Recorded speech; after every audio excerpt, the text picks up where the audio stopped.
Hello everybody, Treno here, and today we are looking at another dev blog for the upcoming update to War Thunder. And in a shock twist, it's not a Ground Forces dev blog.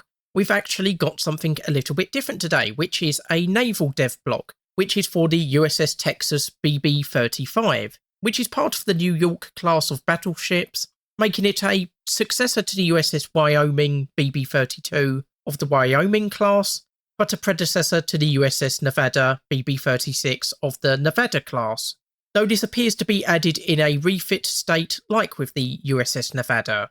In real life it's actually undergoing dry dock and refit at the moment, and it's basically the only surviving dreadnought battleship in the world. And we're actually given some pictures which were provided by Joe Pony 51 Kudruna. I hope I've pronounced that right. So thank you to them and to Gaijin for providing those photos.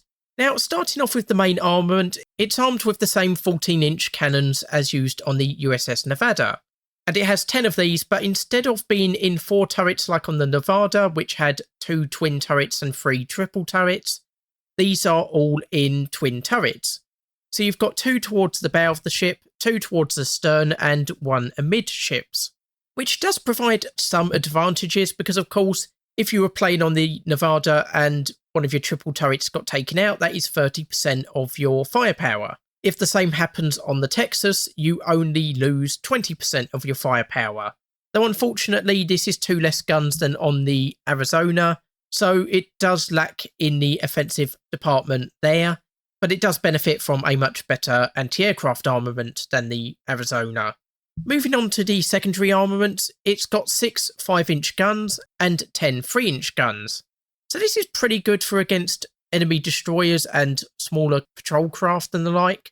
Though I do wonder a little bit if those 10 3-inch guns are going to be a little bit superfluous. It seems like the 5-inch guns would probably be able to deal with most targets. Although then again, if you're spreading them across the whole ship, you've probably only got 3 5-inch guns on each side of the ship. So I suppose the 3-inch guns are a good bit of backup for those larger weapons. And then when it comes to the anti-aircraft armament, much like with the Nevada, it has quite a lot more than on other US battleships. So we've got 10 quad 40mm Bofors and 44 20mm Oerlikon cannons. Now, of course, like I've said before, the Bofors are a very good weapon. The Oerlikons are also good weapons, but they're shorter ranged. So potentially the enemy might be able to get close enough to launch their payload before you shoot them down, which of course will get you a kill, but then if their payload kills you or does serious damage, then they've basically done their job anyway. And of course this armament will also be good against torpedo boats and the like. And of course the anti-aircraft armament is aided by the fact that the Texas is fitted with an air search radar. So it'll be very hard for aircraft to catch the USS Texas unawares, and will just make identifying targets a lot more easier in general. The armour meanwhile maxes out at 305mm for the main belt, while the turrets themselves max out at 356mm, meaning Texas is pretty well protected, at least in this regard. And additionally it is also fitted with torpedo bulges, which again help to provide additional protection, especially against torpedoes. We are told in the dev blog that the speed is lacking, with a top speed of 39 km an hour, or 24.2 miles per hour, or 21 knots an hour.